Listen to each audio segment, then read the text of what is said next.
Punjabi radio USA ਸੁਣ ਰਹੇ ਸਾਰੇ ਹੀ ਮਾਣਯੋਗ ਅਤੇ ਸਤਿਕਾਰਤ ਸਰੋਤਿਆਂ ਨੂੰ ਪੰਜਾਬੀ ਰੇਡੀਓ USA ਦੀ ਟੀਮ ਅਤੇ ਮੇਰੇ ਰਾਜਕਰਮਵੀਰ ਸਿੰਘ ਵੱਲੋਂ ਆਪ ਜੀ ਨੂੰ ਬਹੁਤ ਹੀ ਪਿਆਰ ਸਤਿਕਾਰ ਸਹਿਤ ਦੋਨੋਂ ਜੋੜ ਕੇ ਨਿੱਘੀ ਜਿਹੀ ਸਤਿ ਸ੍ਰੀ ਅਕਾਲ। ਸਭ ਨੂੰ ਜੀਆਂ ਨੂੰ ਆਖਦੇ ਹਾਂ। ਸਰੋਤਿਓ, ਪ੍ਰੋਗਰਾਮ ਖਬਰ 'ਤੇ ਨਜ਼ਰ ਲੈ ਕੇ ਹਾਜ਼ਰ ਹੋ ਚੁੱਕੇ ਹਾਂ। ਪ੍ਰੋਗਰਾਮ ਖਬਰ 'ਤੇ ਨਜ਼ਰ ਦੇ ਵਿੱਚ ਤੁਹਾਡੇ ਲਈ ਪੇਸ਼ ਕਰਦੇ ਹਾਂ ਪੰਜਾਬ ਭਾਰਤ ਦੀਆਂ ਜਿਹੜੀਆਂ ਕੁਝ ਅਹਿਮ ਖਬਰਾਂ, ਅਹਿਮ ਸੁਰਖੀਆਂ, ਉਹਨਾਂ ਦੇ ਪਿੱਛੇ ਕੀ ਛਿਪਿਆ ਹੁੰਦਾ ਆ, ਉਸ ਨੂੰ ਸਾਹਮਣੇ ਲਿਆਉਣ ਦੀ ਕੋਸ਼ਿਸ਼ ਹੁੰਦੀ ਹੈ ਸਾਡੇ ਇਸ ਪ੍ਰੋਗਰਾਮ 'ਚ। ਅਤੇ ਸਾਡੇ ਨਾਲ ਅੱਜ ਦੇ ਦਿਨ ਜੁੜਦੇ ਨੇ ਪਟਿਆਲਾ ਸਟੂਡੀਓਜ਼ ਤੋਂ ਬਲਤੇਜ ਪੰਨੂ ਜੀ। ਪੰਨੂ ਜੀ, ਨਿੱਘੀ ਜੀ ਆਇਆਂ ਨੂੰ ਸਤਿ ਸ੍ਰੀ ਅਕਾਲ। ਸਤਿ ਸ਼੍ਰੀ ਅਕਾਲ ਜੀ, ਧੰਨਵਾਦ ਜੀ, ਬਹੁਤ ਮਿਹਰਬਾਨੀ। ਸਾਡੇ ਅੱਜ ਦੇ ਪ੍ਰੋਗਰਾਮ ਖਬਰ 'ਤੇ ਨਜ਼ਰ ਨੂੰ ਸਪੋਂਸਰ ਕਰਦੇ ਨੇ ਖਾਲਸਾ ਇੰਸ਼ੋਰੈਂਸ ਏਜੰਸੀ ਵਾਲੇ, ਜਿਨ੍ਹਾਂ ਦੇ ਕੋਲੋਂ ਤੁਸੀਂ ਹਰ ਤਰ੍ਹਾਂ ਦੀ ਇੰਸ਼ੋਰੈਂਸ ਕਰਵਾ ਸਕਦੇ ਹੋ। ਇੰਸ਼ੋਰੈਂਸ ਦਾ ਫ੍ਰੀ ਕੋਟ ਲੈਣ ਦੇ ਲਈ, ਉਸ ਦੇ ਬਾਰੇ ਪਤਾ ਕਰਨ ਲਈ ਕਾਲ ਕਰ ਸਕਦੇ ਹੋ ਉਹਨਾਂ ਨੂੰ 408-272-2500 4082722500। ਇਸ ਦੇ ਨਾਲ ਗੁਰਦੀਪ ਸਿੰਘ ਵਿਰਦੀ ਕਲੋਵਿਸ ਤੋਂ, ਪ੍ਰੀਤਮ ਸਿੰਘ ਤਲਵਿੰਦਰ ਸਿੰਘ ਗਿੱਲ ਬੇਕਰਸਫੀਲਡ ਤੋਂ, ਸਤਨਾਮ ਸਿੰਘ ਸ਼ੇਰਗਿੱਲ ਸੈਲਮਾ ਤੋਂ, ਜਾਫੀ ਸਿੰਘ ਬੇਕਰਸਫੀਲਡ ਤੋਂ, ਸੁੱਖਾ ਸਿੰਘ ਵਾਈਸੀਲੀਆ ਤੋਂ, Punjabi American senior citizen centre Bakersfield ਤੋਂ, ਨਵਜੋਤ ਕੌਰ ਕਲੋਟੀ ਯੂਬਾ ਸਿਟੀ ਤੋਂ ਅਤੇ ਸੁਰਿੰਦਰ ਕੌਰ ਧਾਮੀ ਅਤੇ ਪਰਿਵਾਰ ਸੀਰੀਜ਼ ਤੋਂ। ਇਹਨਾਂ ਸਾਰਿਆਂ ਦਾ ਬਹੁਤ ਬਹੁਤ ਧੰਨਵਾਦ। ਜੇ ਤੁਸੀਂ ਜਾਂ ਕੋਈ ਹੋਰ ਕਾਰੋਬਾਰ ਇਸ ਪ੍ਰੋਗਰਾਮ ਨੂੰ ਸਪੋਂਸਰ ਕਰਨਾ ਚਾਹੁੰਦੇ ਹੋਵੋ, ਉਸ ਦੇ ਲਈ ਸੰਪਰਕ ਕਰ ਸਕਦੇ ਹੋ 408-722-7698 4087227698 ਦੇ ਉੱਤੇ। ਅਤੇ ਪੰਨੂ ਜੀ, ਗੱਲਬਾਤ ਦਾ ਸਿਲਸਿਲਾ ਸ਼ੁਰੂ ਕਰਦੇ ਹਾਂ। ਜਿਹੜੀ ਪਾਰਲੀਮੈਂਟ ਆ, ਲੋਕ ਸਭਾ ਆ, ਦੂਜੇ ਹਫ਼ਤੇ ਵੀ ਰੌਲੇ ਰੱਟੇ ਦੀ ਭੇਟ ਚੜੀ। ਬਿਲਕੁਲ ਜੀ, ਇਹ ਜਿਹੜੀ ਕਾਂਗਰਸ ਹੈ ਦੀ ਵਿਰੋਧੀ ਧਿਰ ਤੇ ਜਿਹੜੇ ਵਿਰੋਧੀ ਦੂਜੀਆਂ ਜਿਹੜੀਆਂ ਧਿਰਾਂ ਨੇ, ਉਹ ਇਸ ਗੱਲ ਦੇ ਉੱਤੇ ਡਟੀਆਂ ਹੋਈਆਂ ਨੇ ਕਿ ਜਿਹੜੇ ਕੰਟਰੋਵਰਸ਼ੀਅਲ ਨੇਤਾ ਨੇ ਜੀ, ਉਹਨਾਂ ਦੇ ਅਸਤੀਫੇ ਹੋਣੇ ਚਾਹੀਦੇ ਨੇ। ਇਹਦੇ ਵਿੱਚ ਵਿਦੇਸ਼ ਮੰਤਰੀ ਸੁਸ਼ਮਾ ਸਵਰਾਜ ਸ਼ਾਮਲ ਨੇ, ਇਹਦੇ ਵਿੱਚ ਰਾਜਸਥਾਨ ਦੀ ਮੁੱਖ ਮੰਤਰੀ ਵਸੁੰਧਰਾ ਰਾਜੇ ਸ਼ਾਮਲ ਹੈ, ਤੇ ਇਹਦੇ ਵਿੱਚ ਮੱਧ ਪ੍ਰਦੇਸ਼ ਦੇ ਮੁੱਖ ਮੰਤਰੀ ਸ਼ਿਵਰਾਜ ਚੌਹਾਨ ਹੋਰੀ ਜਿਹੜੇ ਉਹ ਸ਼ਾਮਲ ਨੇ ਜੀ। ਰੌਲਾ ਰੱਪਾ ਜਿਹੜਾ ਜੀ ਪੈਂਦਾ ਰਿਹਾ, ਅੜਿੱਕਾ ਜਿਹੜਾ ਉਹ ਪੈਂਦਾ ਰਿਹਾ, ਔਰ ਦੁਪਹਿਰ ਤੱਕ ਫਿਰ ਇਹ ਹੋ ਗਿਆ ਜੀ ਕਿ ਸੋਮਵਾਰ ਤੱਕ ਜਿਹੜਾ ਇਹਨੂੰ ਉਠਾ ਦਿੱਤਾ ਗਿਆ ਜੀ। ਔਰ ਇਹਨੂੰ ਦੋਨਾਂ ਜਿਹੜੀਆਂ ਧਿਰਾਂ ਸੀਗੀਆਂ ਜੀ, ਜਿਹੜੇ ਵਿਰੋਧੀ ਧਿਰ ਵਾਲੇ ਨੇ, ਉਹ ਕਹਿੰਦੇ ਜਿੰਨੀ ਦੇਰ ਤੱਕ ਇਹ ਅਸਤੀਫੇ ਨਹੀਂ ਦਿੰਦੇ, ਦੋਨਾਂ ਸਦਨਾਂ ਦੇ ਵਿੱਚ ਜਿਹੜੀ ਆ ਜੀ ਉਹ ਬਹਿਸ ਨਹੀਂ ਹੋਊਗੀ, ਅਸੀਂ ਜਿਹੜਾ ਜੀ ਇਹਨੂੰ ਚੱਲਣ ਜਿਹੜਾ ਨਹੀਂ ਦੇਵਾਂਗੇ। ਜਦੋਂ ਕਿ ਸਰਕਾਰ ਜਿਹੜੀ ਹੈ ਇਸ ਗੱਲ ਦੇ ਉੱਤੇ ਅੜੀ ਹੋਈ ਹੈ ਕਿ ਕਿਸੇ ਵੀ ਆਗੂ ਨੇ ਕੁਝ ਵੀ ਗਲਤ ਨਹੀਂ ਕੀਤਾ, ਇਸ ਕਰਕੇ ਅਸਤੀਫੇ ਜਿਹੜਾ ਜੀ ਉਹ ਲੈਣ ਦਾ ਸਵਾਲ ਹੀ ਪੈਦਾ ਨਹੀਂ ਹੁੰਦਾ। ਇਹ ਦੂਜਾ ਹਫ਼ਤਾ ਸੀਗਾ ਲਗਾਤਾਰ ਮੌਨਸੂਨ ਸੈਸ਼ਨ ਦਾ, ਜਿਹੜਾ ਕਿ ਇਸ ਰੌਲੇ ਰੱਪੇ ਦੀ ਭੇਟ ਜਿਹੜਾ ਜੀ ਉਹ ਚੜ੍ਹ ਗਿਆ ਜੀ। ਲੋਕ ਸਭਾ ਦੇ ਵਿੱਚ ਵਾਰ-ਵਾਰ ਅੜਿੱਕਿਆਂ ਦੇ ਬਾਵਜੂਦ ਸਦਨ ਦੇ ਵਿੱਚ ਥੋੜ੍ਹਾ ਬਹੁਤਾ ਜਿਹੜਾ ਸੀਗਾ ਜੀ ਉਹ ਕੰਮਕਾਰ ਹੋਇਆ। ਮੰਤਰੀ ਰਾਜਨਾਥ ਸਿੰਘ ਹੋਰੀ ਜਿਹੜੇ ਸੀਗੇ ਜੀ, ਉਹ ਇੱਕ ਗੱਲ ਦੇ ਉੱਤੇ ਬੋਲਦੇ ਰਹੇ, ਬਹਿਸ ਕਰਦੇ ਰਹੇ ਕਿ ਅੱਤਵਾਦ ਦੇ ਉੱਤੇ ਜਿਹੜੀ ਹੈ ਜੀ ਕਿਸੇ ਕਿਸਮ ਦੀ ਰਾਜਨੀਤੀ ਨਹੀਂ ਹੋਣੀ ਚਾਹੀਦੀ, ਤੇ ਖੁਦ ਜਿਹੜੀ ਜੀ ਉਹ ਰਾਜਨੀਤੀ ਇਹ ਕਰਦੇ ਰਹੇ, ਇਹ ਕਹਿ ਕੇ ਕਿ ਪਿਛਲੀ ਕਾਂਗਰਸ ਦੀ ਸਰਕਾਰ ਦੇ ਦੌਰਾਨ ਇੱਕ ਲਫ਼ਜ਼ ਵਰਤਿਆ ਗਿਆ ਸੀ, ਹਿੰਦੂ ਅੱਤਵਾਦੀ। ਉਹਨਾਂ ਕਿਹਾ ਕਿ ਇਹਦੀ ਵਜ੍ਹਾ ਕਰਕੇ ਜਿਹੜੀ ਅੱਤਵਾਦ ਦੇ ਖਿਲਾਫ ਹੈ ਉਹ ਲੜਾਈ ਕਮਜ਼ੋਰ ਜਿਹੜੀ ਹੈ ਜੀ ਉਹ ਪੈ ਗਈ ਹੈ। ਜਦੋਂ ਆਪ ਜਿਹੜੇ ਦੂਜੀਆਂ ਕਮਿਊਨਿਟੀਜ਼ ਨੇ ਉਹਨਾਂ ਦੇ ਬਾਰੇ ਇਹ ਲਫ਼ਜ਼ ਵਰਤਦੇ ਨੇ, ਉਦੋਂ ਜਿਹੜੀ ਹੈ ਜੀ ਇਹ ਲੜਾਈ ਕਿਤੇ ਕਮਜ਼ੋਰ ਨਹੀਂ ਪੈਂਦੀ, ਪਰ ਜਿਹੜਾ ਪਿਛਲਾ ਜੀ ਉਹਨੂੰ ਲੈ ਕੇ ਇਹਦੇ ਰਾਜਨੀਤੀ ਲਗਾਤਾਰ ਜਿਹੜੀ ਉਹ ਹੁੰਦੀ ਰਹੀ। ਸੋਮਵਾਰ ਨੂੰ ਦੁਬਾਰਾ ਫਿਰ ਇਹ ਅੜਿੱਕਾ ਮੁਕਾਉਣ ਦੇ ਵਾਸਤੇ ਸਰਬ ਪਾਰਟੀ ਮੀਟਿੰਗ ਜਿਹੜੀ ਹੈ ਜੀ ਉਹ ਸੱਦੀ ਗਈ ਆ। ਇੱਦਾਂ ਦੱਸਦੀ ਹੈ ਕਿ ਪਿਛਲੀਆਂ ਜਿਹੜੀਆਂ ਸਰਬ ਪਾਰਟੀ ਮੀਟਿੰਗਸ ਹੋਈਆਂ ਨੇ, ਉਹ ਕਿਸੇ ਤਣ ਪੱਤਨ ਜਿਹੜੀਆਂ ਉਹ ਨਹੀਂ ਲੱਗੀਆਂ ਜੀ। ਜੀ ਬਿਲਕੁਲ ਬਿਲਕੁਲ ਜੀ, ਸੋਚਦੇ ਨਹੀਂ ਆ ਜੀ ਵੀ ਪਹਿਲੋਂ ਕੀ ਬੋਲਦੇ ਰਹੇ ਨੇ ਤੇ ਹੁਣ ਜਦੋਂ ਇਹ ਕੀ ਬੋਲ ਰਹੇ ਨੇ। ਅਗਲੀ ਜਿਹੜੀ ਆਪਾਂ ਗੱਲ ਕਰਦੇ ਹਾਂ, ਦੀਨਾ ਨਗਰ ਦੇ ਹਮਲਾਵਰਾਂ ਦਾ ਪੋਸਟਮਾਰਟਮ। ਜੀ, ਦੀਨਾ ਨਗਰ ਦੇ ਵਿੱਚ ਜਿਹੜਾ ਹਮਲਾ ਹੋਇਆ ਸੀਗਾ ਜੀ, ਇਹਦੇ ਪਿੱਛੋਂ ਜਿਹੜੇ ਇਹਦੇ ਮੁਕਾਬਲੇ ਦੇ ਵਿੱਚ ਮਾਰੇ ਗਏ 3 ਜਿਹੜੇ ਅੱਤਵਾਦੀ ਸੀਗੇ ਜੀ, ਉਹਨਾਂ ਦਾ ਇੱਥੋਂ ਗੁਰਦਾਸਪੁਰ ਦੇ ਜੀ ਜਿਹੜਾ ਸਿਵਲ ਹਸਪੀਟਲ ਹੈ ਉਹਦੇ ਵਿੱਚ ਪੋਸਟਮਾਰਟਮ ਕੀਤਾ ਗਿਆ। ਇਹਨੂੰ ਲੈ ਕੇ ਐਕਚੁਅਲੀ ਕੰਟਰੋਵਰਸੀ ਬੜੀ ਪਿਛਲੇ ਦਿਨਾਂ ਤੋਂ ਜਿਹੜੀ ਉਹ ਚੱਲ ਰਹੀ ਸੀ। ਇਹ ਲਾਸ਼ਾਂ 3 ਦਿਨ ਤੋਂ ਹਸਪੀਟਲ ਦੇ ਮੁਰਦਾ ਘਰ ਦੇ ਵਿੱਚ ਜਿਹੜੀਆਂ ਉਹ ਪਈਆਂ ਸੀਗੀਆਂ। ਹਸਪਤਾਲ ਦੇ ਜਿਹੜੇ ਡਾਕਟਰ ਸੀਗੇ ਉਹਨਾਂ ਨੇ ਪੋਸਟਮਾਰਟਮ ਕਰਨ ਤੋਂ ਨਾ ਕਰਤਾ। ਉਹਨਾਂ ਦਾ ਇਹ ਕਹਿਣਾ ਸੀਗਾ ਕਿ ਇਹ ਬੜਾ ਸੈਂਸਿਟਿਵ ਇਸ਼ੂ ਆ, ਇਸ ਕਰਕੇ ਫੋਰੈਂਸਿਕ ਮਾਹਰ ਜਿਹੜੇ ਨੇ ਉਹਨਾਂ ਦੀ ਸਹਾਇਤਾ ਉਹਨਾਂ ਨੂੰ ਚਾਹੀਦੀ ਹੈ ਜੀ।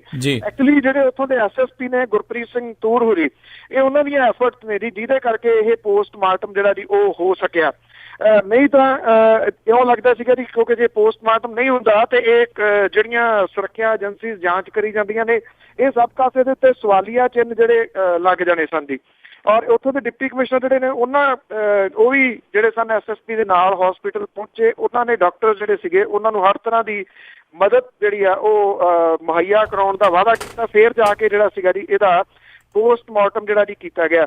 ਤਿੰਨ ਡਾਕਟਰ ਦੀਆਂ ਜਿਹੜੀਆਂ ਟੀਮ ਸੀਗੀਆਂ ਉਹ ਬਣਾਈਆਂ ਗਈਆਂ। ਇੱਕ ਡੈੱਡ ਬੋਡੀ ਦਾ ਤਿੰਨ ਡਾਕਟਰਾਂ ਨੇ ਜਿਹੜਾ ਜੀ ਪੋਸਟਮਾਰਟਮ ਕੀਤਾ। ਸਵੇਰੇ 11:30 ਵਜੇ ਤੋਂ ਸ਼ੁਰੂ ਹੋ ਕੇ ਰਾਤ ਦੇਰ ਤੱਕ ਜਿਹੜਾ ਸੀਗਾ ਜੀ ਇਹ ਚੱਲਦਾ ਗਿਆ ਜੀ। ਅਜੇ ਜਿਹੜੀਆਂ ਜੀ ਫੋਰੈਂਸਿਕ ਰਿਪੋਰਟਸ ਨੇ ਉਹ ਤੇ ਸਾਰੀਆਂ ਜਿਹੜੀਆਂ ਜੀ ਬਾਅਦ ਦੇ ਵਿੱਚ ਪਤਾ ਲੱਗੂਗਾ ਜੀ। ਇਹਨਾਂ ਦੀ ਪੋਸਟਮਾਰਟਮ ਦੀ ਰਿਪੋਰਟ ਤੋਂ ਬਾਅਦ ਜਿਹੜੇ ਕਿ ਕੁਝ ਵੱਡੇ ਭੇਦ ਜਿਹੜੇ ਉਹ ਖੜੇ ਨੇ ਜੀ। ਇਹ ਪਰ ਹੁਣ ਡਿਪੈਂਡ ਕਰਦਾ ਹੈ ਵੀ ਜਿਹੜੀ ਵਾਕਿਆ ਪੋਸਟਮਾਰਟਮ ਦੀ ਰਿਪੋਰਟ ਆ ਉਹ ਸਹੀ ਸਾਹਮਣੇ ਆਊਗੀ ਜਾਂ ਮਰਜ਼ੀ ਦੀ।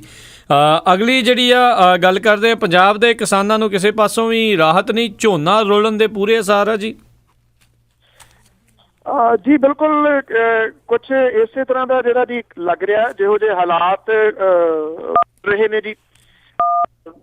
ਔਰ ਜਿਹੜਾ ਹਰਿਆਣਾ ਜੀ ਉਹਦੇ ਵਿੱਚੋਂ ਤਾਂ ਜਿਹੜੀਆਂ ਖਰੀਦ ਏਜੰਸੀਜ਼ ਨੇ ਉਹਨਾਂ ਨੇ ਜਿਹੜੀ ਖਰੀਦ ਆ ਜੀ ਉਹ ਬੰਦ ਕਰਨ ਦਾ ਫੈਸਲਾ ਕੀਤਾ, ਜਿਹੜੀਆਂ ਸੈਂਟਰ ਦੀਆਂ ਏਜੰਸੀਆਂ ਹੁੰਦੀਆਂ ਨੇ ਜੀ। ਔਰ ਕੇਂਦਰ ਸਰਕਾਰ ਇਸ ਵਾਰੀ ਜਿਹੜੀ ਹਰਿਆਣੇ ਦੇ ਵਿੱਚ ਝੋਨੇ ਦੀ ਫਸਲ ਨਹੀਂ ਖਰੀਦੂਗੀ। ਪੰਜਾਬ ਦੇ ਵਿੱਚੋਂ ਝੋਨੇ ਦੀ ਕੇਂਦਰੀ ਖਰੀਦ ਜਿਹੜੀਆਂ ਏਜੰਸੀਆਂ ਨੇ ਉਹ ਭੇਦ ਅਜੇ ਬਣਿਆ ਹੋਇਆ ਜੀ। ਜਿਹੜਾ ਕੇਂਦਰੀ ਖਪਤਕਾਰ ਮਾਮਲਾ ਜੀ ਉਹਦੇ ਖੁਰਾਕ ਜਨਤਕ ਵੰਡ ਮੰਤਰਾਲਾ ਜਿਹੜਾ ਜੀ ਉਹ ਇਹ ਕਹਿੰਦਾ ਹੈ ਕਿ ਸ਼ਾਂਤਾ ਕੁਮਾਰ ਕਮੇਟੀ ਦੇ ਵੱਲੋਂ 24 ਸਿਫਾਰਿਸ਼ਾਂ ਪੇਸ਼ ਕੀਤੀਆਂ ਗਈਆਂ ਸੀਗੀਆਂ, ਜਿਹਦੇ ਵਿੱਚੋਂ ਮੰਨ ਲਈਆਂ ਗਈਆਂ ਨੇ ਕੁਝ ਜਿਹੜੀਆਂ ਜੀ।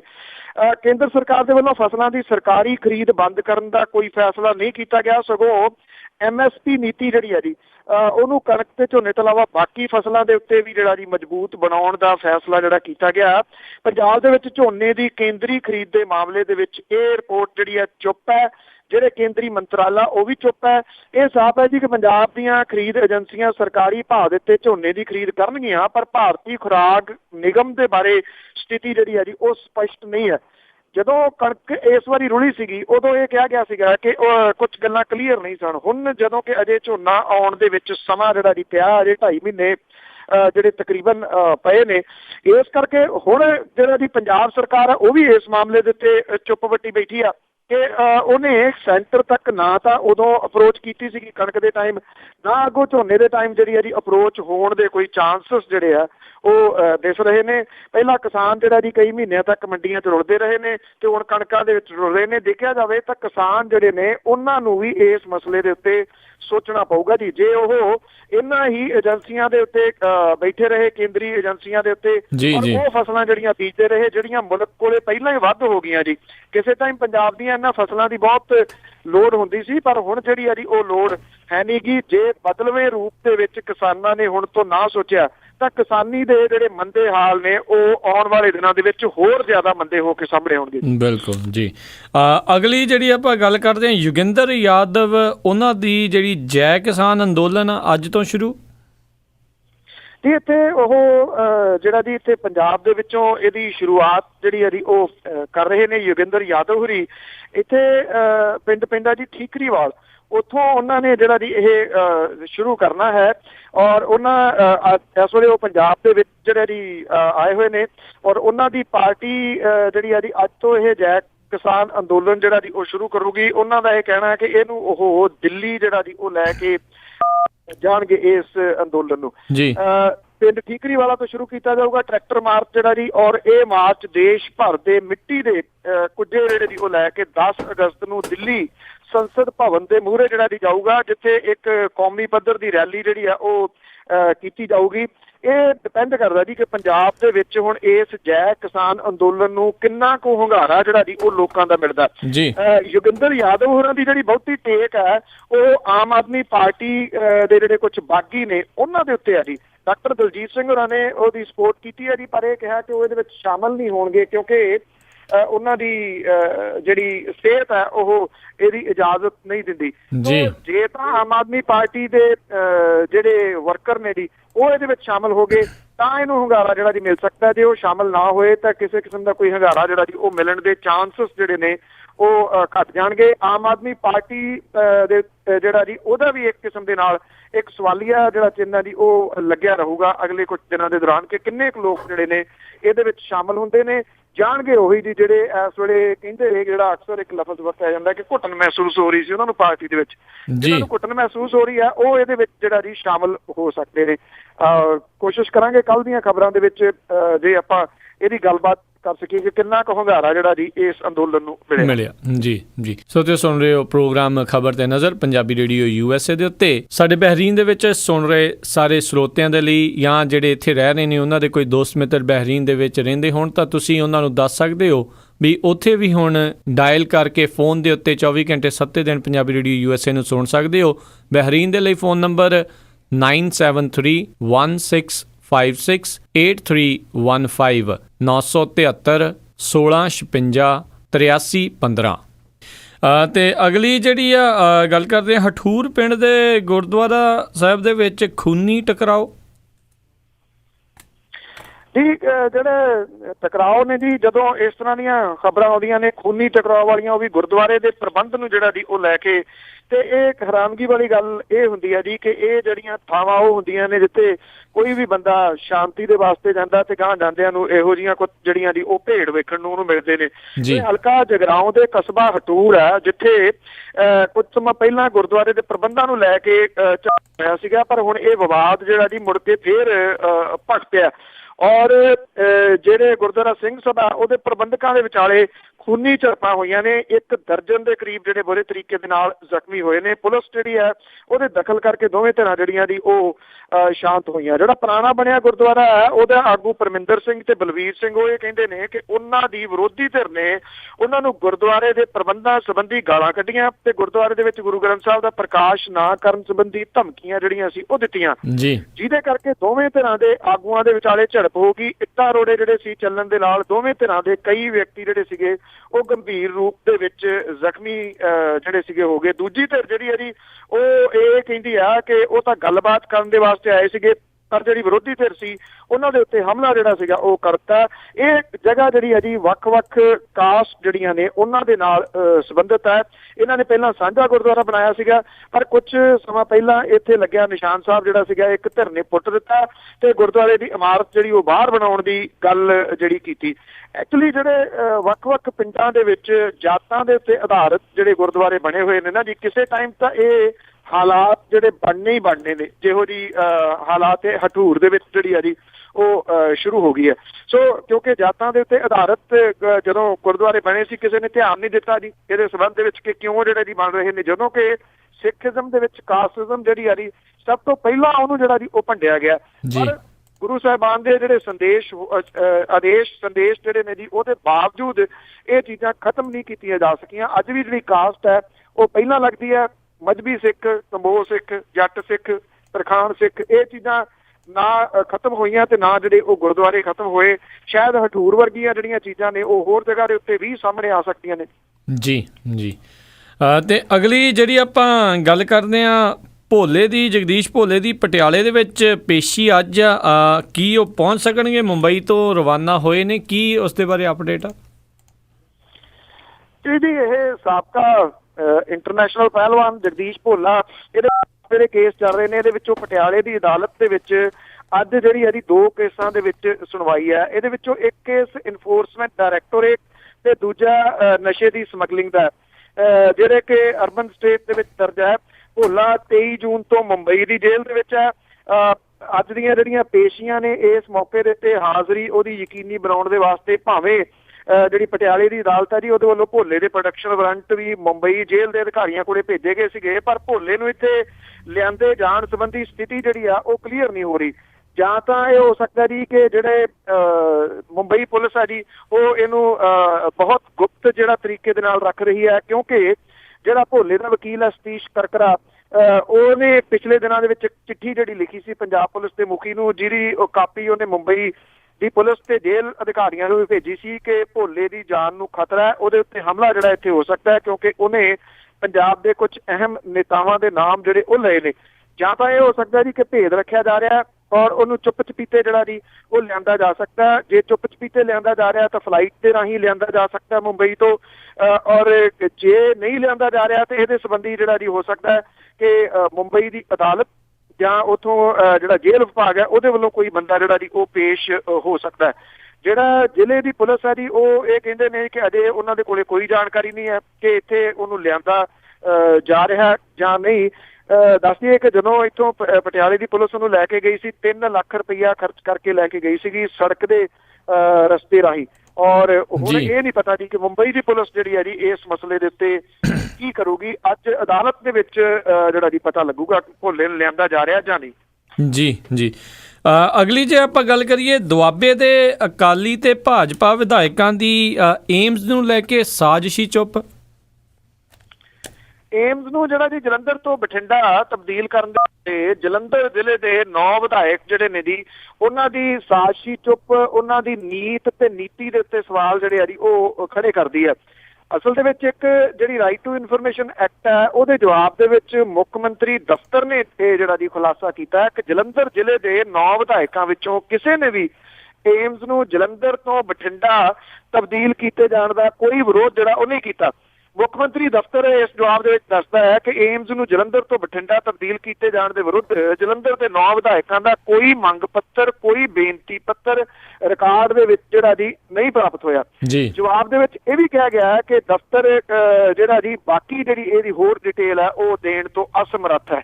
ਮੁੱਖ ਮੰਤਰੀ ਦਫ਼ਤਰ ਦੇ ਵੱਲੋਂ ਇਹ ਮੰਗ ਕੀਤੀ ਗਈ ਸੀਗੀ ਕਿ 9 ਵਿਧਾਇਕਾਂ ਦੇ ਵੱਲੋਂ ਏਮਜ਼ ਨੂੰ ਜਲੰਧਰ ਤੋਂ ਬਠਿੰਡਾ ਤਬਦੀਲ ਕੀਤੇ ਜਾਣ ਦੀ ਤਜਵੀਜ਼ ਦੇ ਵਿਰੁੱਧ ਜਿਹੜੇ ਦਿੱਤੇ ਗਏ ਮੰਗ ਪੱਤਰ ਜਾਂ ਬੇਨਤੀ ਪੱਤਰ ਦੀ ਨਕਲ ਜਿਹੜੀ ਹੈ ਉਹ ਦਿੱਤੀ ਜਾਵੇ, ਜਿਹਦੇ ਵਿੱਚ ਅਸਲ ਦੇ ਵਿੱਚ ਇਹ ਸਾਰਾ ਖੁਲਾਸਾ ਜਿਹੜਾ ਨਾ ਜੀ ਉਹ ਹੋ ਗਿਆ।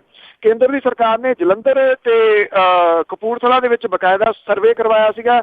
ਇਸ ਮਕਸਦ ਦੇ ਵਾਸਤੇ ਰਮੀਦੀ ਪਿੰਡ ਦੇ ਵਿੱਚ ਥਾਂ ਦੀ ਸ਼ਨਾਖਤ ਜਿਹੜੀ ਉਹ ਕੀਤੀ ਗਈ ਸੀਗੀ ਔਰ ਇਸ ਖੁਲਾਸੇ ਦੇ ਨਾਲ ਵਿਧਾਇਕਾਂ ਦੀ ਮਜਬੂਰੀ ਤਾਂ ਜਿਹੜੀ ਉਹ ਸਾਹਮਣੇ ਆਉਂਦੀ ਹੈ। ਭਾਜਪਾ ਦੇ ਵਿਧਾਇਕਾਂ ਭਗਤ ਚੂਨੀ ਲਾਲ ਤੇ ਮਨੋਰੰਜਨ ਕਾਲੀਆ ਦੇ ਵੱਲੋਂ ਬਾਅਦ ਦੇ ਵਿੱਚ ਮੁੱਖ ਮੰਤਰੀ ਪ੍ਰਕਾਸ਼ ਸਿੰਘ ਬਾਦਲ ਨੂੰ ਕੀਤੀਆਂ ਗਈਆਂ ਅਪੀਲਾਂ ਜਿਹੜੀਆਂ ਜੀ ਉਹ ਹੁਣ ਦੱਸਦੀਆਂ ਨੇ ਕਿ ਇਹ ਦੋਗਲੇ ਚਿਹਰੇ ਨੇ। ਇੱਕ ਲੋਕਾਂ ਨੂੰ ਕੁਝ ਵਿਖਾਈ ਜਾਂਦੇ ਨੇ, ਅਸਲੀਅਤ ਦੇ ਵਿੱਚ ਜਿਹੜੇ ਜੀ ਉਹ ਕੁਝ ਹੋਰ ਨੇ। ਸੋ ਦੁਆਬੇ ਦੇ ਲੋਕ ਜਿਹੜੇ ਸਮਝਦੇ ਸੀਗੇ ਕਿ ਉਹਨਾਂ ਦੇ ਵਿਧਾਇਕ ਜਿਹੜੇ ਅਕਾਲੀ ਦਲ ਦੇ ਤੇ ਭਾਜਪਾ ਵਾਲੇ ਉਹਨਾਂ ਨੇ ਤਾਂ ਜ਼ੋਰ ਬੜਾ ਲਾਇਆ, ਪਰ ਹਰਸਿਮਰਤ ਕੌਰ ਹੋਰਾਂ ਦਾ ਜਿਹੜਾ ਜੀ ਉਹ ਜ਼ੋਰ ਜ਼ਿਆਦਾ ਚੱਲ ਗਿਆ। ਇਸ ਕਰਕੇ ਏਮਜ਼ ਜਿਹੜਾ ਇੱਥੇ ਨਹੀਂ ਆਇਆ। ਪਰ ਇਹ ਰਾਈਟ ਟੂ ਇਨਫੋਰਮੇਸ਼ਨ ਐਕਟ ਜਿਹੜਾ ਹੈ ਜੀ ਉਹਨੇ ਇੱਕ ਕਿਸਮ ਦੇ ਨਾਲ ਦੁਆਬੇ ਦੇ ਇਹ 9 ਵਿਧਾਇਕ ਜਿਹੜੇ ਨੇ ਜੀ ਜਲੰਧਰ ਦੇ ਖਾਸ ਤੌਰ ਦੇ ਉੱਤੇ ਇਹਨਾਂ ਨੂੰ ਜਿਹੜਾ ਜੀ ਨੰਗਿਆ ਕਰਤਾ ਜੀ ਇਸ ਮਾਮਲੇ ਦੇ ਵਿੱਚ। ਜੀ ਬਿਲਕੁਲ ਬਿਲਕੁਲ। ਤੇ ਅਗਲੀ ਗੱਲ ਕਰੀਏ ਸ਼੍ਰੀ ਹਰਿਮੰਦਰ ਸਾਹਿਬ ਤੇ ਤਖਤ ਸ਼੍ਰੀ ਕੇਸਗੜ੍ਹ ਸਾਹਿਬ ਦੀਆਂ ਇਮਾਰਤਾਂ ਕਮਜ਼ੋਰ ਹੋਈਆਂ, ਇਹ ਕੋਈ ਨਵੀਂ ਰਿਪੋਰਟ ਸਾਹਮਣੇ ਆਈ ਆ? ਜੀ ਬਿਲਕੁਲ ਜੀ, ਇਹ ਜਿਹੜੀ ਇੱਕ ਬਹੁਤ ਅਹਿਮ ਸਥਾਨ ਜਿਹੜੇ ਦੀ ਰੱਖਦੇ ਸਿੱਖ ਕੌਮ ਦੇ ਵਿੱਚ ਜੀ ਹਰਿਮੰਦਰ ਸਾਹਿਬ ਦੀ ਇਮਾਰਤ ਜਿਹੜੀ ਹੈ ਜੀ ਉਹ ਅੰਦਰੂਨੀ ਤੌਰ ਦੇ ਉੱਤੇ ਕਮਜ਼ੋਰ ਹੋ ਗਈ ਹੈ। ਇਹਦੀ ਇਮਾਰਤ ਨੂੰ ਜਿਹੜੀ ਮਜ਼ਬੂਤੀ ਪ੍ਰਦਾਨ ਕਰਾਉਣ ਦੇ ਵਾਸਤੇ ਜਿਹੜੀ SGPC ਆ ਉਹ ਵੱਖ-ਵੱਖ ਪਹਿਲੂਆਂ ਦੇ ਉੱਤੇ ਜਿਹੜਾ ਜੀ ਉਹ ਵਿਚਾਰ ਕਰ ਰਹੀ ਹੈ। ਜਿਹੜੇ ਮਾਹਰ ਨੇ ਮੁੱਢਲੇ ਤੌਰ ਦੇ ਉੱਤੇ ਦਿੱਤੀ ਗਈ ਸਲਾਹ ਨੂੰ ਲਾਗੂ ਕਰਨਾ ਉਹਨਾਂ ਨੇ ਕਿਹਾ ਕਿ ਸੰਭਵ ਨਹੀਂ ਹੈ। ਇਹਦੇ ਕਰਕੇ ਦਰਬਾਰ ਸਾਹਿਬ ਦੀ ਇਮਾਰਤ ਨੂੰ ਸੁਰੱਖਿਅਤ ਰੱਖਣਾ ਸ਼੍ਰੋਮਣੀ ਕਮੇਟੀ ਲਈ ਵੱਡਾ ਚਿੰਤਾ ਦਾ ਵਿਸ਼ਾ ਜਿਹੜਾ ਜੀ ਉਹ ਬਣਿਆ ਹੋਇਆ। ਤਖਤ ਸ਼੍ਰੀ ਕੇਸਗੜ੍ਹ ਦੀ ਇਮਾਰਤ ਕਮਜ਼ੋਰ ਹੋਣ ਦਾ ਮਾਮਲਾ ਵੀ ਸਾਹਮਣੇ ਆਇਆ ਸੀਗਾ ਜੀ। ਇਹਦੇ ਸੰਬੰਧੀ ਸ਼੍ਰੋਮਣੀ ਕਮੇਟੀ ਨੇ 4 ਵੱਖ-ਵੱਖ ਸੰਸਥਾਵਾਂ ਤੋਂ ਜਿਹੜੀ ਸੀਗਾ ਅਧਿਐਨ ਇਸ ਸੰਬੰਧ ਦੇ ਵਿੱਚ ਕਰਵਾਇਆ ਸੀਗਾ। IIT ਰੁੜਕੀ ਦੇ ਵੱਲੋਂ ਦਿੱਤੇ ਗਏ ਸੁਝਾਅ ਨੂੰ ਜਿਹੜਾ ਜੀ ਉਹਦੇ ਉੱਤੇ ਵਿਚਾਰ ਕੀਤਾ ਜਾ ਰਿਹਾ। ਇਹਦੇ ਬਾਰੇ ਦੇ ਵਿੱਚ ਜਿਹੜੇ ਮੱਕੜ ਸਾਹਿਬ ਨੇ ਉਹ ਕਹਿੰਦੇ ਨੇ ਕਿ ਕੇਸਗੜ੍ਹ ਸਾਹਿਬ ਦੀ ਜਿਹੜੀ ਇਮਾਰਤ ਨੂੰ ਮਜ਼ਬੂਤੀ ਪ੍ਰਦਾਨ ਕਰਕੇ 200 ਸਾਲ ਲਈ ਸੁਰੱਖਿਅਤ ਕਰਨ ਦੀ ਸੇਵਾ ਜਿਹੜੀ ਹੈ ਜੀ ਉਹ ਕਾਰ ਸੇਵਾ ਵਾਲਿਆਂ ਨੂੰ ਜਿਹੜੀ ਉਹ ਦਿੱਤੀ ਜਾ ਰਹੀ ਹੈ। ਹੁਣ ਇਹ ਨਹੀਂ ਪਤਾ ਜੀ ਕਿ ਅੱਗੇ ਤਾਂ ਕਾਰ ਸੇਵਾ ਵਾਲਿਆਂ ਨੇ ਕੋਈ ਪੁਰਾਣੀ ਜਿਹੜੀ ਚੀਜ਼ ਛੱਡੀ ਨੀ ਗੀ, ਢਾਹ ਕੇ ਨਾ ਬਣਾਉਣ ਜਿਹੜਾ ਜੀ ਤੁਰ ਪੈਣ। ਸੋ ਇਹ ਜਿਹੜਾ ਜੀ ਸਵਾਲ ਬਹੁਤ ਵੱਡਾ ਜਿਹੜਾ ਉਹ ਖੜਾ ਹੋ ਗਿਆ ਕਿ ਜਿਹੜੇ ਹਰਿਮੰਦਰ ਸਾਹਿਬ ਦੇ ਬਾਰੇ ਦੇ ਵਿੱਚ ਔਰ ਤਖਤ ਸ਼੍ਰੀ ਕੇਸਗੜ੍ਹ ਸਾਹਿਬ ਦੇ ਬਾਰੇ ਦੇ ਵਿੱਚ ਜਿਹੜੀ ਅੰਦਰੂਨੀ ਤੌਰ ਦੇ ਉੱਤੇ ਕਮਜ਼ੋਰ ਹੋਣ ਦੀ ਜਿਹੜੀ ਗੱਲ ਆਖੀ ਗਈ ਹੈ ਜੀ, ਇਹ ਕਿਹਾ ਸੀ ਕਿ ਜਿਹੜੀਆਂ ਇਤਿਹਾਸਕ ਇਮਾਰਤਾਂ ਨੇ ਇਹਦੇ ਉਸਾਰੀ ਦੇ ਵਾਸਤੇ ਲੱਗੀ ਲੱਕੜ, ਚੂਨਾ, ਪੁਰਾਣੀਆਂ ਇੱਟਾਂ ਕੁਝ ਕਾਰਨਾਂ ਕਰਕੇ ਇਹਨਾਂ ਨੂੰ ਦਿੱਕਤ ਜਿਹੜੀ ਹੈ ਜੀ ਉਹ ਆਉਣੀ ਸ਼ੁਰੂ ਹੋ ਗਈ ਹੈ ਔਰ ਵੱਡੀ ਸਮੱਸਿਆ ਜਿਹੜੀ ਹੈ ਜੀ ਉਹ ਸਿਉਂਕ ਦੀ ਦੱਸੀ ਗਈ ਹੈ, ਜਿਹਦੇ ਕਰਕੇ ਜਿਹੜਾ ਜੀ ਇਹਦੇ ਨਿਰਮਾਣ ਨੂੰ ਇਸ ਵੇਲੇ ਖੋਰਾ ਜਿਹੜਾ ਜੀ ਉਹ ਲੱਗ ਰਿਹਾ। ਆਈ ਥਿੰਕ ਆਉਣ ਵਾਲੇ ਦਿਨਾਂ ਦੇ ਦੌਰਾਨ ਇਹ ਇੱਕ ਮਸਲਾ ਜਿਹੜਾ ਜੀ ਵੱਡੀ ਬਹਿਸ ਦਾ ਵਿਸ਼ਾ ਬਣੂਗਾ ਜੀ। ਜੀ ਪਿਛਲੇ ਦਿਨਾਂ ਦੇ ਵਿੱਚ ਵੀ ਜਦੋਂ ਆਪਾਂ ਦੇਖਿਆ ਵੀ ਇਹਨਾਂ ਨੇ ਜਿਹੜੇ ਸ਼ਸਤਰਾਂ ਦੇ ਲਈ ਉਦੋਂ ਸਾਰੇ ਪੰਜਾਬ ਦੇ ਵਿੱਚ ਇਹਨਾਂ ਨੇ ਨਗਰ ਕੀਰਤਨ ਕੀਤੇ, ਇਹ ਕਿਤੇ ਧਿਆਨ ਵੰਡਾਉਣ ਦਾ ਕੋਈ ਕਾਰਨ ਜਾਣ ਬੁੱਝ ਕੇ ਤਾਂ ਨਹੀਂ ਬਣਾਇਆ ਜਾ ਰਿਹਾ? ਹੋ ਸਕਦਾ ਜੀ। ਉਦੋਂ ਵੀ ਵੱਧ ਮੇਰਾ ਖਿਆਲ ਗੰਭੀਰਤਾ ਜਿਹੜੀ ਹੈ ਜੀ ਇਹ ਦੇਖਣ ਵਾਲੀ ਹੈ ਕਿ ਪਿਛਲੇ ਦਿਨਾਂ ਦੇ ਵਿੱਚ ਇੱਕ ਗੱਲ ਬੜੀ ਜਿਹੜੀ ਉਭਰੀ ਸੀਗੀ ਆਈ ਸੀਗੀ ਕਿ ਯੂਨੈਸਕੋ ਜਿਹੜਾ ਜੀ ਉਹ ਇਹਨਾਂ ਬਿਲਡਿੰਗਸ ਜਿਹੜੀਆਂ ਨੇ ਜੀ, ਖਾਸ ਤੌਰ ਤੇ ਦਰਬਾਰ ਸਾਹਿਬ ਦੀ ਜਿਹੜੀ ਹੈ ਜੀ, ਉਹ ਸੀਗਾ ਇਹਦੇ ਇੰਟਰਸਟਡ ਕਿ ਕੱਲ ਬੜੀ ਉਭਾਰੀ ਗਈ ਸੀ ਕਿ ਇਹਨੂੰ ਨਾ ਆਉਣ ਦਿੱਤਾ ਜਾਵੇ ਜੀ। ਐਕਚੁਅਲੀ ਜੇ ਯੂਨੈਸਕੋ ਦੇ ਕੋਲੇ ਇਹ ਬਿਲਡਿੰਗ ਜਿਹੜੀਆਂ ਪੁਰਾਤਨ ਆਉਂਦੀਆਂ ਨੇ ਨਾ ਜੀ, ਉਹਦਾ ਇਹ ਹੁੰਦਾ ਜੀ ਕਿ ਫਿਰ ਉਹਨਾਂ ਦੇ ਵਿੱਚ ਕੋਈ ਤੋੜ ਭੰਨ ਨਹੀਂ ਕੀਤੀ ਜਾ ਸਕਦੀ। ਕੁਝ ਹਫ਼ਤੇ ਪਹਿਲਾਂ ਆਪਾਂ ਖਬਰ ਇੱਕ ਸਾਂਝੀ ਕੀਤੀ ਸੀ, ਮੇਰਾ ਖਿਆਲ ਤੁਹਾਨੂੰ ਜ਼ਰੂਰ ਯਾਦ ਹੋਊਗਾ, ਕਿ ਇੱਕ ਟੈਂਕੀ ਸੀ ਪੁਰਾਣੀ ਜਿਹੜੀ, ਉਹਨੂੰ ਢਾਇਆ ਗਿਆ। ਹਾਲਾਂਕਿ ਦਰਬਾਰ ਸਾਹਿਬ ਕੰਪਲੈਕਸ ਦੇ ਵਿੱਚ ਇਹ ਨਹੀਂ ਸੀਗੀ, ਪਰ ਇਹ ਪੁਰਾਤਨ ਟੈਂਕੀ ਸੀ, ਇਤਿਹਾਸਕ ਟੈਂਕੀ ਸੀਗੀ। ਅੱਛਾ, ਉਹਦਾ ਰੀਜ਼ਨ ਕੀ ਬਣਾਇਆ ਗਿਆ ਉਹਨੂੰ ਢਾਉਣ ਦਾ, ਕਿ ਜਿਹੜੇ ਦਰਬਾਰ ਸਾਹਿਬ ਦੇ ਵਿੱਚ ਸ਼ਰਧਾਲੂ ਆਉਂਦੇ ਨੇ, ਜਦੋਂ ਉਹ ਫੋਟੋ ਖਿੱਚਦੇ ਨੇ ਤੇ ਪਿੱਛੇ ਜਿਹੜੀ ਪੁਰਾਤਨ ਟੈਂਕੀ ਆ ਇਹ ਉਹਨਾਂ ਦੀ ਫੋਟੋ ਖਰਾਬ ਕਰਦੀ ਹੈ ਜੀ। ਇਹ ਕੋਈ ਐਕਸਕਿਊਜ਼ ਨਹੀਂ ਹੈ ਜੀ ਢਾਉਣ ਦਾ। ਵਿਦੇਸ਼ਾਂ ਦੇ ਵਿੱਚ ਤੁਸੀਂ ਦੇਖਦੇ ਹੋ ਕਿ ਜਿਹੜੇ ਇਸ ਤਰ੍ਹਾਂ ਦੀਆਂ ਬਿਲਡਿੰਗਸ ਨੇ ਉਹਨਾਂ ਨੂੰ ਕਿਵੇਂ ਪ੍ਰੀਜ਼ਰਵ ਜਿਹੜਾ ਜੀ ਉਹ ਕੀਤਾ ਜਾਂਦਾ, ਕਿਵੇਂ ਉਹਨੂੰ ਜਿਹੜਾ ਜੀ ਸੰਭਾਲ ਕੇ ਰੱਖਿਆ ਜਾਂਦਾ। ਗੱਲ ਲੰਬੀ ਨਾ ਹੋ ਜਾਏ, ਮੈਨੂੰ ਯਾਦ ਹੈ ਜੀ ਕਿ ਮੈਂ ਤੀਸਰੀ ਕਲਾਸ ਦੇ ਵਿੱਚ ਪੜ੍ਹਦਾ ਸੀ, ਸੁਲਤਾਨਪੁਰ ਲੋਧੀ ਦੇ ਵਿੱਚ ਇੱਕ ਗੁਰਦੁਆਰਾ ਹੁੰਦਾ ਸੀ, ਗੁਰੂ ਕਾ ਬਾਗ ਗੁਰਦੁਆਰਾ ਅੱਜ ਵੀ ਹੈਗਾ। ਇੱਥੇ ਜਿਹੜੇ ਦੋਨੋਂ ਸਾਹਿਬਜ਼ਾਦੇ ਨੇ ਗੁਰੂ ਨਾਨਕ ਸਾਹਿਬ ਦੇ, ਉਹਨਾਂ ਦਾ ਜਨਮ ਅਸਥਾਨ ਸੀਗਾ। ਛੋਟਾ ਗੁਰਦੁਆਰਾ ਸੀਗਾ, ਉਹਦੇ ਵਿਚਕਾਰ ਜਿਹੜੀ ਮਹਾਰਾਜ ਦੀ ਭੀੜ ਰੱਖਣ ਦੇ ਵਾਸਤੇ ਉੱਚਾ ਥੜਾ ਸੀਗਾ, ਤੇ ਪਰਿਕਰਮਾ ਦੇ ਵਾਸਤੇ ਇੰਨਾ ਕੁ ਥਾਂ ਸੀਗਾ ਕਿ ਇੱਕੋ ਬੰਦਾ ਇੱਕ ਟਾਈਮ ਪਰਿਕਰਮਾ ਕਰ ਸਕਦਾ। ਬਹੁਤ ਛੋਟੀ ਜੀ ਬਿਲਡਿੰਗ ਸੀਗੀ ਜੀ। ਜਿਹੜਾ ਰਾਤ ਨੂੰ ਜਿਹੜਾ ਜੀ ਸੁੱਖ ਆਸਣ ਦੇ ਵਾਸਤੇ ਉੱਪਰ ਜਿਹੜਾ ਕਮਰਾ ਬਣਿਆ ਹੋਇਆ ਸੀਗਾ, ਜਿਹੜਾ ਥੱਲੇ ਕਮਰਾ ਸੀਗਾ, ਉਹਦੀ ਚਾਰੇ ਜਿਹੜੀਆਂ ਦੀਵਾਰਾਂ ਸੀਗੀਆਂ, ਉਹਦੇ ਉੱਤੇ ਪੁਰਾਤਨ ਚਿੱਤਰ ਕਲਾ ਸੀਗੀ, ਸੰਗਮਰਮਰ ਦੇ ਉੱਤੇ ਖੁੜੀ ਹੋਈ, ਉਹਦੇ ਉੱਤੇ ਉਦਾਸੀਆਂ ਦਾ ਜ਼ਿਕਰ ਸੀਗਾ, ਜਿਹੜੀਆਂ ਚਾਰੇ ਉਦਾਸੀਆਂ ਦੀ ਚਾਰ ਕੰਧਾਂ ਦੇ ਉੱਤੇ ਗੁਰੂ ਨਾਨਕ ਸਾਹਿਬ ਦੀਆਂ, ਔਰ ਥੱਲੇ ਲੰਡੇ ਅੱਖਰਾਂ ਦੇ ਵਿੱਚ ਹਰ ਉਦਾਸੀ ਦੀ ਡਿਟੇਲ ਜਿਹੜੀ ਸੀਗੀ ਉਹ ਲਿਖੀ ਹੋਈ ਸੀਗੀ। ਇੱਕ ਸਾਡੀ ਕਾਰ ਸੇਵਾ ਵਾਲੇ ਬਾਬੇ ਸੰਧੀ ਸੰਤ ਕਰਤਾਰ ਸਿੰਘ ਉਹਨਾਂ ਦਾ ਨਾਮ ਸੀਗਾ, ਉਹਨਾਂ ਨੇ ਉਹ ਗੁਰਦੁਆਰਾ ਢਾਇਆ, ਇੱਕ ਵੱਡਾ ਜਿਹੜਾ ਟੋਆ ਸੀ ਪੱਟਿਆ ਤੇ ਉਹਦੇ ਵਿੱਚ ਦੱਬ ਦਿੱਤਾ। ਅੱਜ ਵੀ ਉਹ ਗੁਰਦੁਆਰਾ ਜਿੱਥੇ ਸੀਗਾ, ਉਸ ਜਗ੍ਹਾ ਦੇ ਉੱਤੇ ਕੋਈ ਇਮਾਰਤ ਨਹੀਂ ਹੈ, ਉਹ ਖਾਲੀ ਜਗ੍ਹਾ ਪਈ ਹੈ। ਜਿਹੜਾ ਨਵਾਂ ਗੁਰਦੁਆਰਾ ਬਣਿਆ ਕਿਸੇ ਹੋਰ ਜਗ੍ਹਾ ਦੇ ਉੱਤੇ ਬਣਿਆ ਦੀ, ਸੰਗਮਰਮਰ ਜਿਹੜਾ ਸੀਗਾ ਉੱਥੇ ਥੱਪ ਦਿੱਤਾ ਗਿਆ। ਇੱਥੇ ਜੇ ਕਿਸੇ ਨੇ ਦੇਖਣਾ ਹੋਵੇ, ਸਰਹੰਦ ਦੇ ਵਿੱਚ ਜਿਹੜੀ ਠੰਡਾ ਬੁਰਜ ਹੈ ਜਿੱਥੇ ਮਾਤਾ ਗੁਜਰੀ ਜੀ ਕੈਦ ਸਨ, ਅੱਜ ਠੰਡੇ ਬੁਰਜ ਦੇ ਵਿੱਚ 6 AC ਲੱਗੇ ਹੋਏ ਨੇ ਜੀ। ਉਹਦਾ ਰੀਜ਼ਨ ਕੀ ਹੈ ਜੀ? ਸੰਗਮਰਮਰ ਜੀ। ਬਿਲਕੁਲ ਬਿਲਕੁਲ। ਤੇ ਅਗਲੀ ਜੇ ਆਪਾਂ ਗੱਲ ਕਰੀਏ, ਪਟਿਆਲੇ ਦੀ ਜਿਹੜੀ ਲਾਲ ਕੋਠੀ ਆ, ਉਸ ਨੂੰ ਵੀ ਨਕਸ਼ੇ ਤੋਂ ਗਾਇਬ ਕਰਨ ਬਾਰੇ ਸੋਚ ਰਹੀ ਹੈ ਪੰਜਾਬ ਸਰਕਾਰ। ਪਟਿਆਲਾ ਜਿਹੜਾ ਜੀ, ਇਹਦੀ ਬਿਊਟੀ ਜਿਹੜੀ ਆ ਉਹ ਪੁਰਾਤਨ ਜਿਹੜੀਆਂ ਚੀਜ਼ਾਂ ਨੇ ਉਹਦੇ ਕਰਕੇ ਹੈ ਜੀ। ਗੱਲ ਫਿਰ ਇਹ ਉਹੋ ਜਿਹੀ ਜੁੜੀ ਜਿਹੜੀ ਆ ਜਾਂਦੀ ਹੈ ਕਿ ਰਾਜਸਥਾਨ ਦੇ ਕੋਲੇ ਇਹੋ ਜਿਹੀਆਂ ਬਿਲਡਿੰਗ ਦੇ ਮਾਮਲੇ ਦੇ ਵਿੱਚ ਪੰਜਾਬ ਜਿੰਨਾ ਕੁਛ ਹੈ ਹੀ ਨਹੀਂ ਜਿੰਨਾ ਕੁਛ ਪੰਜਾਬ ਦੇ ਕੋਲੇ ਪਿਆ ਜੀ। ਅਸੀਂ ਜਿਹੜਾ ਪੰਜਾਬ ਦੇ ਵਿੱਚ ਨਾ ਜੀ, ਕਦੀ ਵੀ ਟੂਰਿਜ਼ਮ ਨੂੰ ਵਧਾਇਆ ਹੀ ਨਹੀਂ ਗਿਆ। ਜਦੋਂ ਕਿਤੇ ਤੁਸੀਂ ਵੀਜ਼ਾ ਵਗੈਰਾ ਲੈਣ ਜਾਂਦੇ ਹੋ ਕਿਤੇ ਜਿਹੜੇ ਕੌਂਸਲੇਟ ਦਫ਼ਤਰਾਂ ਦੇ ਵਿੱਚ, ਉੱਥੇ ਪਏ ਤੁਸੀਂ ਬਰੋਸ਼ਰ ਜਿਹੜੇ ਨੇ ਉਹ ਚੈੱਕ ਕਰਨਾ, ਤੁਹਾਨੂੰ ਪੰਜਾਬ ਦਾ ਉਹਨਾਂ 'ਚ ਕੁਛ ਨਹੀਂ ਮਿਲੂਗਾ ਕਿਉਂਕਿ ਅਸੀਂ ਇਹਨਾਂ ਚੀਜ਼ਾਂ ਨੂੰ ਕਦੀ ਵਧਾਇਆ ਹੀ ਨਹੀਂ। ਇੱਥੇ ਬਹੁਤ ਕੁਛ ਹੈ, ਪਟਿਆਲੇ ਦੇ ਵਿੱਚ ਬਹੁਤ ਕੁਛ ਹੈ, ਪੰਜਾਬ ਦੇ ਵਿੱਚ ਜਿਹੜਾ ਜੀ ਬਹੁਤ ਕੁਛ ਹੈ। ਅੰਮ੍ਰਿਤਸਰ ਜਿਹੜਾ ਜੀ ਪਵਿੱਤਰ ਸ਼ਹਿਰ ਹੈ, ਭਰਿਆ ਪਿਆ ਇਹੋ ਜਿਹੀਆਂ ਚੀਜ਼ਾਂ ਦੇ ਨਾਲ। ਗੋਇੰਦਵਾਲ ਦੇ ਵਿੱਚ ਬਹੁਤ ਸਾਰੀਆਂ ਇਸ ਤਰ੍ਹਾਂ ਦੀਆਂ ਜਿਹੜੀਆਂ ਚੀਜ਼ਾਂ ਨੇ, ਕਿੰਨੇ ਕੁ ਦਾ ਜ਼ਿਕਰ ਕੀਤਾ ਜਾਵੇ ਜੀ, ਬਹੁਤ ਜ਼ਿਆਦਾ ਨੇ, ਪਰ ਇਹਨਾਂ ਨੂੰ ਕਦੀ ਸੰਭਾਲਿਆ ਨਹੀਂ ਗਿਆ। ਹੁਣ ਇੱਥੇ ਲਾਲ ਕੋਠੀ ਹੈ ਜੀ, ਔਰ ਕਾਫੀ ਪੁਰਾਣੀ ਜਿਹੜੀ ਹੈ ਜੀ ਇਹ ਕਹੀ ਜਾਂਦੀ ਹੈ। ਇਹ ਕੋਠੀ 1920 ਦੇ ਵਿੱਚ ਜਿਹੜੀ ਬਣੀ ਸੀ, ਬੜੀ ਸ਼ਾਨਦਾਰ ਇਹਦੀ ਪੁਰਾਤਨ ਜਿਹੜੀ ਹੈ ਜੀ ਉਹ ਦਿੱਖ ਹੈ। ਨਾ ਇਹਨੂੰ ਸੰਭਾਲਿਆ ਗਿਆ ਜੀ, ਨਾ ਜਿਹੜਾ ਜੀ ਇੱਥੇ ਪਟਿਆਲੇ ਦੇ ਵਿੱਚ ਬਾਕੀ ਜਿਹੜੀਆਂ ਇਮਾਰਤਾਂ ਨੇ ਉਹਨਾਂ ਨੂੰ ਸੰਭਾਲਿਆ ਜਾ ਰਿਹਾ। ਪਟਿਆਲੇ ਦੇ ਵਿੱਚ ਵੀਰ ਹਕੀਕਤ ਰਾਏ ਗਰਾਊਂਡ ਹੈ, ਪਹਿਲਾਂ ਤਾਂ ਉਹਨੂੰ ਵੇਚਣ ਦੀ ਗੱਲ ਜਿਹੜੀ ਹੈ ਜੀ ਉਹ ਚੱਲ ਰਹੀ ਹੈ, ਇਹਦਾ ਵਿਰੋਧ ਹੋ ਰਿਹਾ। ਹੁਣ ਇਹ ਪਤਾ ਲੱਗਾ ਜੀ ਕਿ ਇਹ ਕੋਈ 4.25 ਏਕੜ ਦੇ ਵਿੱਚ ਬਣੀ ਲਾਲ ਕੋਠੀ ਜਿਹੜੀ ਹੈ ਜੀ ਉਹ ਪੂਡਾ ਨੂੰ ਦੇ ਦਿੱਤਾ ਜਾਊਗਾ। ਪੂਡਾ ਜਿਹੜੀ ਹੈ ਜੀ ਇਸ ਕੋਠੀ ਨੂੰ ਢੇਰੀ ਕਰ ਦੂਗੀ ਤੇ ਇੱਥੇ ਜਿਹੜਾ ਜੀ ਉਹਨੂੰ ਜਾਂ ਤਾਂ ਕਮਰਸ਼ੀਅਲ ਤੌਰ ਦੇ ਉੱਤੇ ਵੇਚ ਦੂਗੀ ਜਾਂ ਰੈਜ਼ੀਡੈਂਸ਼ੀਅਲ ਤੌਰ ਦੇ ਉੱਤੇ ਜਿਹੜੀ ਹੈ ਜੀ ਉਹ ਵੇਚ ਦੂਗੀ। ਔਰ ਜਿਹੜੇ ਆ ਤਨਖਾਹਾਂ ਦੇਣ ਦੇ ਵਾਸਤੇ ਥੋੜੇ ਪੈਸਿਆਂ ਦਾ ਜੁਗਾੜ ਜਿਹੜਾ ਜੀ ਉਹ ਕਰੂਗੀ। ਇਉਂ ਇਤਿਹਾਸਕ ਚੀਜ਼ਾਂ ਢਾਹ ਕੇ ਜਿਹੜਾ ਜੀ ਸੂਬੇ ਚਲਾਉਣੇ, ਇਹ ਪਹਿਲੀ ਵਾਰੀ ਮੇਰਾ ਖਿਆਲ ਵੇਖਿਆ ਜਾ ਰਿਹਾ। ਕਦੀ ਏਦਾਂ ਜਿਹੜਾ ਕਿਸੇ ਸੂਬੇ ਨੇ ਨਹੀਂ ਕੀਤਾ ਹੋਣਾ ਜੋ ਕੁਝ ਪੰਜਾਬ ਜਿਹੜਾ ਜੀ ਇਹ ਕਰ ਰਿਹਾ, ਜਿੱਥੇ ਇਤਿਹਾਸਕ ਧਾਰਮਿਕ ਚੀਜ਼ਾਂ ਜਿਹੜੀਆਂ ਸਨ ਉਹ ਢਾਹ ਕੇ ਸਾਰੀਆਂ ਖਤਮ ਕਰ ਦਿੱਤੀਆਂ ਗਈਆਂ।